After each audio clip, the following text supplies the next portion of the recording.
Hey guys, check it out. We're here at the Chicago Auto Show with my man Anton Wallman. and this is going to be a discussion that's going to be all about the future of your car, because Anton, this is entitled, Is there an electric car future? Is there an electric car in your future? This year, next, and the year beyond. So let's do this. We're here by the Bolt. Let's sit down, and Anton is an expert on everything electric, and we'll sit down, we'll discuss. Well, we drove the Bolt, so we'll talk about that. We'll talk about the Tesla Model S, and we'll talk about other electric cars that are coming. That's right, All right, let's do this. Let's sit down and let's have a nice conversation about the future of electric vehicles. Yeah, there you go. You look good. Here, let me put you over here. I'll sit down next to you, and yeah, we'll talk. Can you? There you go. Good. That's great. All right. We're in business. We're in business. We're rolling, dude. So Anton, we both drove the Bolt that's behind us. That's right. And we were both blown away. At least I was. Yeah, I mean, basically, it's a real car that performs. Essentially, it's very similar, I would say, to think about a Volkswagen Golf that sits about 4 or 5 inches higher up. And because it has a very heavy battery on top of which you are actually sitting, the center of gravity is very low. So fundamentally, it handles very well, with a caveat that it's equipped with very eco-focused tires. I think the tires are actually the same as on the Chevy Volt. And because the car is front-wheel drive and actually has more torque than the Chevy Volt, you very easily get wheel spin when you're pulling off from a stop. And if the wheels are at all turned in any direction, you don't need to apply full power, and it still gives you a decent amount of wheel spin. That's very different from, say, an all-wheel drive car, such as most Teslas that are sold today, where you don't get that. It swooshes away without any wheel spin. Yeah, you know, the big number, of course, is 238. That's how many miles Chevy says you'll get with this vehicle, and I think you'll actually do better than that. Yeah, so the EPA rates this car higher than 238. I think it's 250 plus in city driving. However, if you go on the freeway and you're basically averaging somewhere north of 65 or 70 miles an hour, you're going to do something less. You're going to do 210. I mean, if you're doing this thing at its top speed, rated top speed, I don't think it's even quite 95 miles an hour. You're not even going to do 190. I think it's at or just below 190 at that point. Yeah, let me look at the camera and make sure you guys can hear us, because it's hard to tell if you're hearing us. Let me make sure you got good sound. If you can't hear us, let us know and give me a little note about not being able to hear us. But I think you can hear us. I think it's hopefully good sound. I think the background noise here is somewhat under control. Under control. But, you know, of course, the big news that everybody's excited about is the Tesla Model 3. That's right. And Anton has some inside information about that. So a couple 100,000 people put down deposits. Then Elon Musk decided to work with Donald Trump, and a lot of people got pissed off and walked away from their deposits. Yeah, we don't know how many. There are, I mean, of course, even one person doing so gets a headline these days, so because it's kind of a novel concept. But Tesla has not released an update on the number of refundable reservations since the middle of May of last year. The last number they announced was 373,000. And that was, if I remember correctly, May 18 of last year. They have not provided an update since then. But the fact is that car has generated the most excitement in the electric car world, just because it's a Tesla and it's sexy and it has supposedly serious range. Now the question, of course, is, will Tesla be able to build it in time? And in the past, their track record has been abysmal. The Model S was late, the Model X was late, and so was the Roadster. So how is Tesla going to fulfill their promise of getting that car out this year? Well, so the definition of when production starts differs between different companies. Normal car companies have a process whereby they test these cars for a couple of years before they come out, and then they build essentially an assembly line, and they build 300, 400, 500 cars, and they test those for the better part of about a year, and then they start selling the car to the consumers. Tesla is now taking down its assembly line for a week or two right about now, and they're installing some equipment that will eventually yield an assembly line for the Model 3. And at that point, they'll be able to start building some prototypes effectively. So we just don't know basically how soon they will be able to make sellable cars. The company says that they're basically on track to deliver the first units before the end of this calendar year, but what will be the quality of those cars at that point if not enough testing has been done. So this simply remains to be seen. And if Tesla can simply do something that other automakers were unable to do. I recall an interview with Jim Hinrichs, who is now the CEO of Ford Americas, that took place I think about 2.5 years ago. It's right in the wake of the GM ignition switch scandal. And it basically came out as follows, that Ford said that they had added development time. They didn't say how much, but they had said that basically they had gone through all of their bazillion recalls that took place, in particular in that first half in the middle of 2014, and said that if we had just added some time to the development effort and wrung out all of these little knickknacks in the cars, they would have saved themselves hundreds of thousands, if not millions of numbers of recalls that then took place in just the calendar year 2014. So testing means a lot in terms of making a reliable car, and we simply don't know yet whether the Tesla Model 3 will pass this critical test. So my question, of course, is, does it count if Tesla rolls out a Model 3, gives it to a couple employees this year, then they've fulfilled their promise? Well, my theory has been for quite some time that they will at least have a ceremony near the end of 2017 and deliver maybe 20, maybe even 100 cars that they can almost hand assemble. And then they will sell 1,000 or 2,000 cars to their own employees. That will take place in that case during the first half of 2018. And once they feel comfortable that the quality is there, then maybe closer to the middle of 2018, they'll be able to sell meaningful quantities. And when I say meaningful quantities, I mean like 1,000 a week. Being able to produce 1,000 or more reliable cars per week. I think that the middle of 2018 sounds like a reasonably potential goal in that regard. Yeah, so they'll fulfill their promise, but there won't be any serious quantity of production until probably 2018. I mean, in order to keep the quality under control, it's just hard to say at this point how quickly they'll be able to ramp up production. And here's the thing, guys, Tesla has been a darling of Wall Street, partially because Wall Street looks at them as a tech company, right? Elon Musk has positioned the company as a technology company. Wall Street pretty much does not like the traditional manufacturing companies like Ford, GM, because they're building things, whereas they love tech companies because tech companies create software that has no incremental cost in addition, right? So you stamp out one bit of software, you can make hundreds of copies or thousands of copies, and that's a really great business plan. And Tesla has been smart enough to actually position themselves as a tech company, but the fact is they're not a tech company, they're a car company. And now is when the rubber hits the road, because they're still building really minuscule amounts of Model S's when you compare it to like General Motors, right? The current production rate is right about the 100,000 mark. They're basically building approximately 25,000 a quarter. They sold in calendar 2016 just over 76,000 units, and that is believed to go up even before the advent of the Model 3 at the end of 2017. We'll see how much and if that comes out to happen, because sales the last couple of months have been not so good, in particular in Europe. US has held up very well. It's harder to get data out of China. Yeah, and the other problem is a 90-10 problem, right? So with car companies, the first 90% is relatively straightforward. You buy the parts, it's all kind of off the shelf. So if you're putting together a car, that last 10% actually is the hardest part, and that's where they're going to run into walls, right? That's where the rubber hits the road. That's where it gets very hard and time-consuming. So you can put together a show car, you can put together a car you can drive around, like you said, hand-built, but to actually do a production car that's 100% sellable, very difficult. Yeah, and also, I mean, even you say 90%, but 99 or even 99.9%, I mean, if you want a car that will start, is it good enough for you to buy a car that starts 99.9% of the time?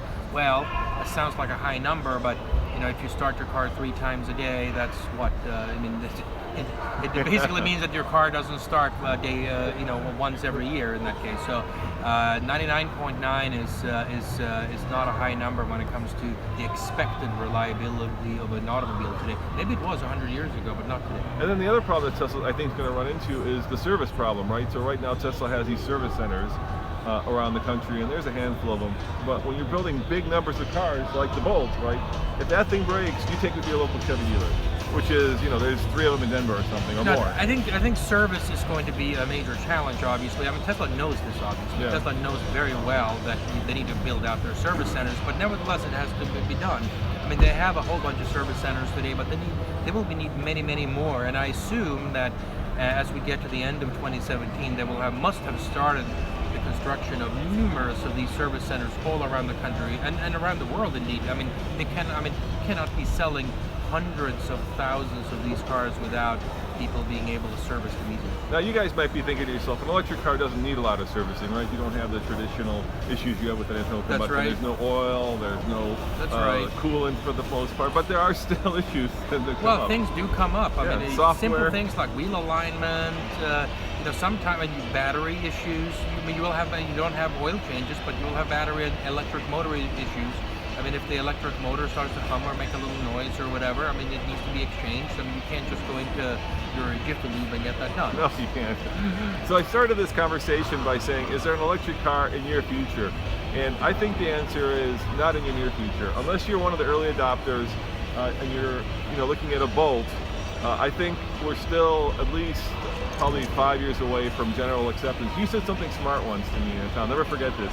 You said that you'll know an electric car has become a real car when it's just a car, right? That's right. That's right. No, I think that there are many unknowns so far. I mean, you have a situation now where we still do not know, based on strictly time, how long after you've been using a battery that you'll need to replace it. I mean, we can simulate certain things. We can simulate things like just miles driven, because there are people that have owned a Bolt for now over 5 years and have driven it over Volt, that's right, and have driven it over 300,000 miles.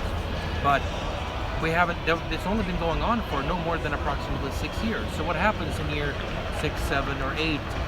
Even if you hadn't driven the car very much, will it mean that you lose 30, 40, 50 or more percent of the capacity? And will the general consumer accept such a degradation of the battery? Those are unknowns. I mean, we still just, when the first Nissan Leaf and the first Chevy Volt came out and were sold in December 2010. So we've just passed the 6-year mark for these, and for the first year or so, I mean, the numbers were very, very small. And those owners may not even still have their original car here. So that's something that we're going to be watching very carefully over the next year. But Roman, I think that there were a couple of other developments that happened just in the last week that people really ought to be aware about. Let me make sure we got good sound. That's right. Hold on. I think we got good sound. I don't see anybody saying we don't, so I'm going with good sound. All right. We're going with sound. We're going with sound. So what's been happening, dude? Yeah, I think that Volkswagen, of course, which was hit over the head by the U.S. government for various transgressions for diesel emissions, they promised to invest $2 billion over 10 years in what is primarily an electric charging network for electric cars. And they formally announced this week an actual subsidiary with a management team, and they will be essentially investing $500 million for each 30 months. So that's every 2.5 years. And that's a lot of charging stations. That's right. So what they explained is that they were going to be charging stations on the one hand for interstate travel. So basically, if you're traveling across the country, and then there are going to be a separate set of chargers that have lower capacity.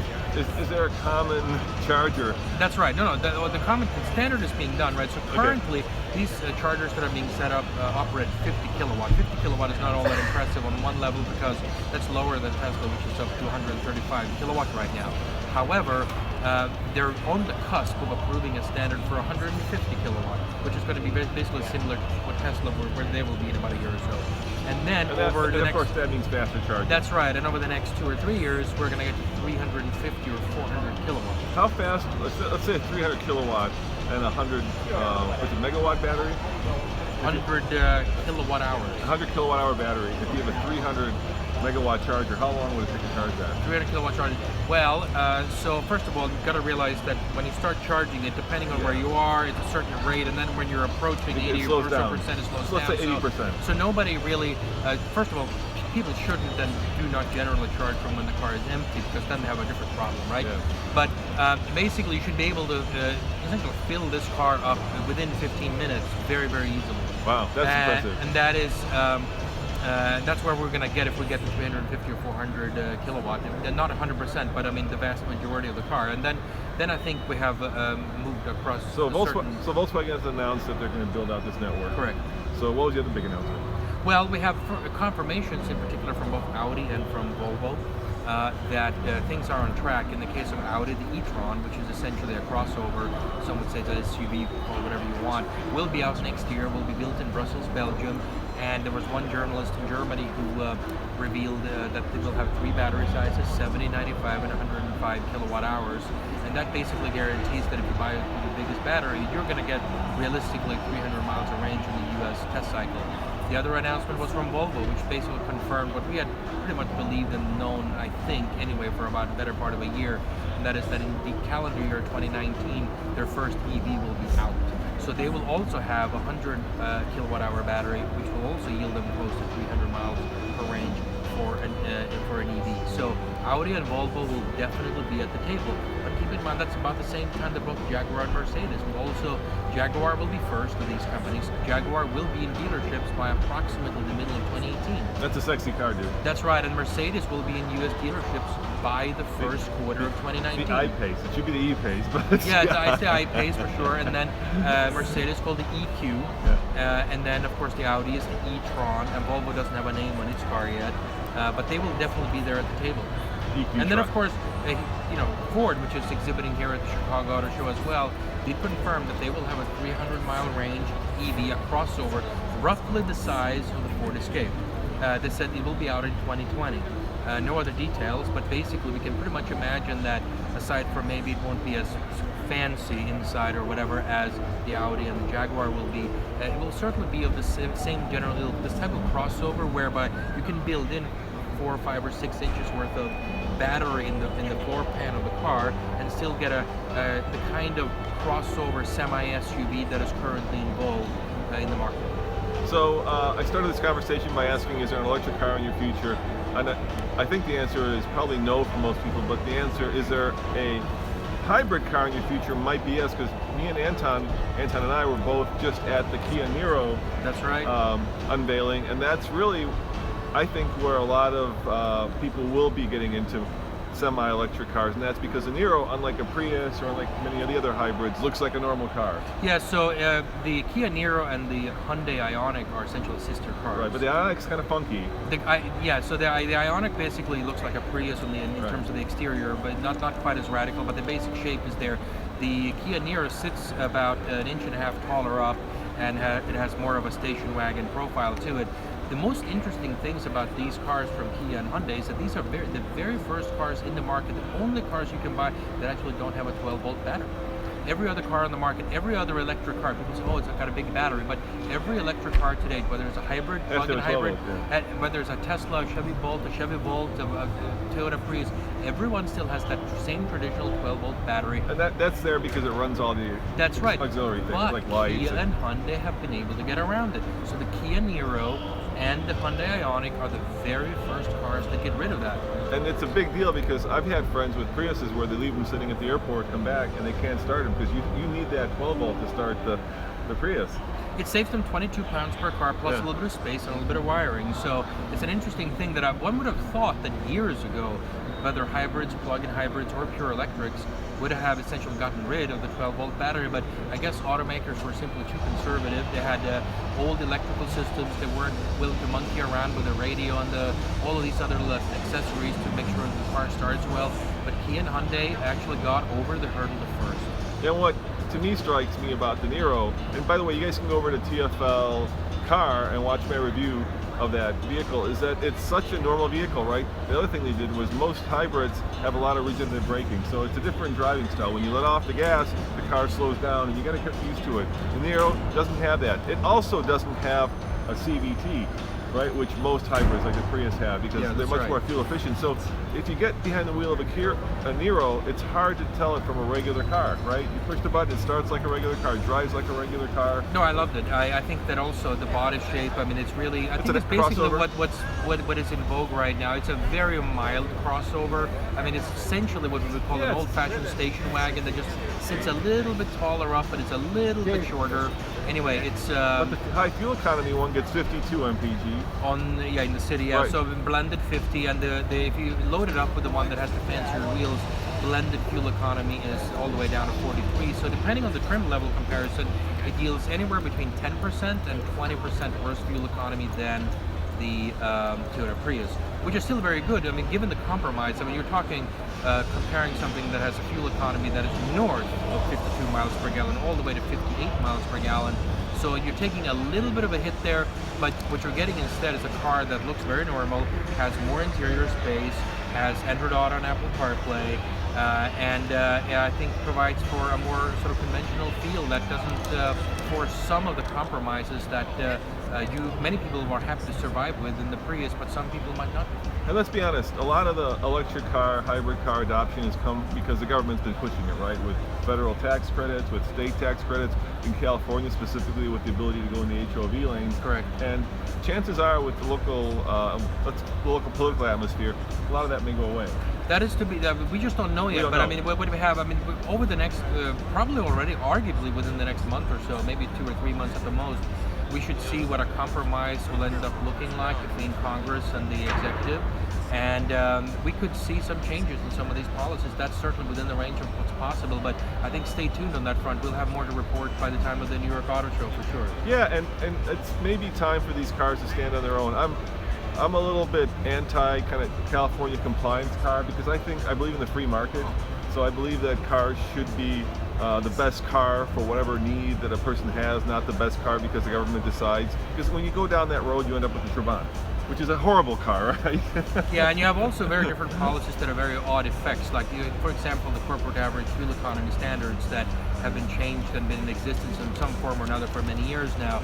And what they do is that they essentially mandate a certain mix of the fleet that the automakers produce and sell.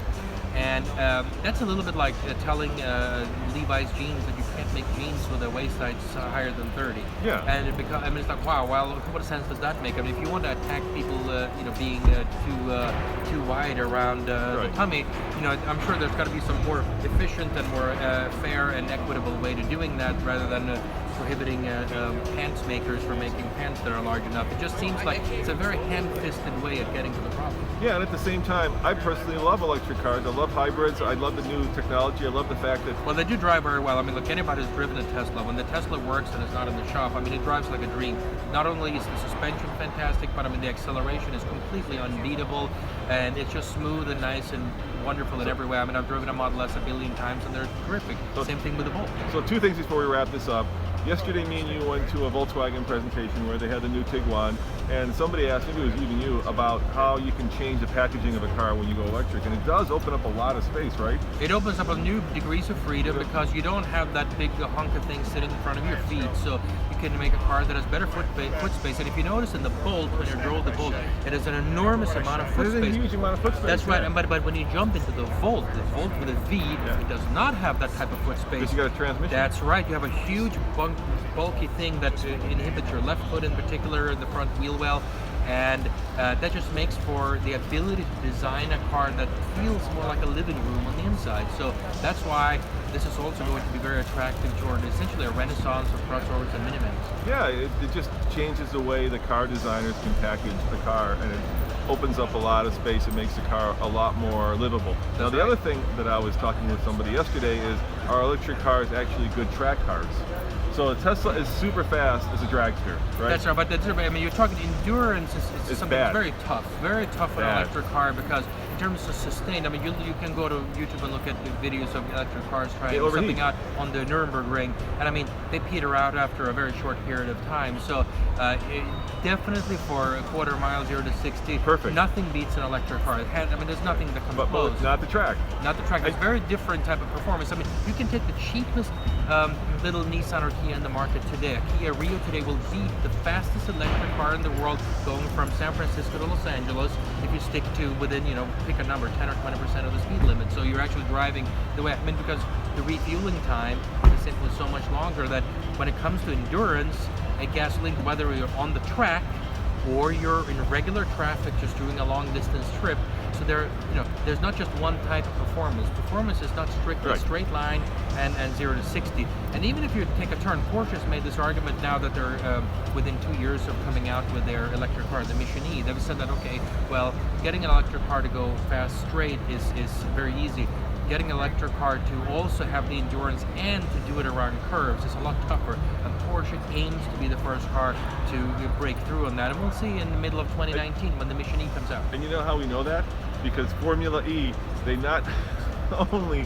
don't change the battery, but they actually change the car during the middle of the race, right? They swap cars. That's really, I think, a telling statement of how good electric cars are around the track. Yeah, fortunately, the average American does not drive on the track ever in a single time in their entire life. I mean, they have 10 miles to work, they have 10 miles back, and they have a detour for another 10 miles to pick up groceries or drop off kids at school or whatever. What, Anton, to be fair, we take in the summer we take our cars to Vandermeer Raceway, which is a drag strip, right? And they have a public day like on Wednesdays, and we do these runs to see how fast they are. And every time I go there, there's a Tesla, at least one. Because they're super fast, right? They're 2.3 seconds, the fastest one now. Clock's at 2.3. That's unbelievable. But there's a caveat there. That is, those guys maybe do a half a dozen runs and they're done. Because you use a lot of power on every one of those quarter-mile runs. Yeah, also it wears on the electric motor, right? So you have issues with having to replace the electric motor after 15, 20, 25, 30,000 miles, whatever, because it just can't take it. I mean, you have to make sure that you limit the power in electric motor so it doesn't start to essentially, not quite overheat, but start to grind inside it and so forth. So that is, you have to maintain a level of discipline if you're an automaker so that you don't release the entire power of which an electric motor is capable. And it's very tempting for an automaker to say, hey, let's just put no limit on this thing, and then you get very fast acceleration time, 0 to 60 in below 3 seconds. But if you want to ensure that this electric motor can survive for hundreds of thousands of miles and decades, you wouldn't do that. So we're going to see in the next few years which automakers have the discipline to limit the power of these electric motors so that they save the durability for the consumer. And for all you guys with Teslas and ludicrous mode and super secret ludicrous mode, every time you run that car in that mode, you're probably taking off, a few thousand miles. There's a very robust debate about that taking place in the forums now. I don't have the scientific answer to it, but I think it's something that everybody should read up on it because that debate is certainly very fascinating. Yeah, and Tesla's in the forefront of that. Hey guys, thank you for joining us. I hope you enjoyed this electric car conversation with Anton. Anton, if people want to read more of your thoughts, where do they go?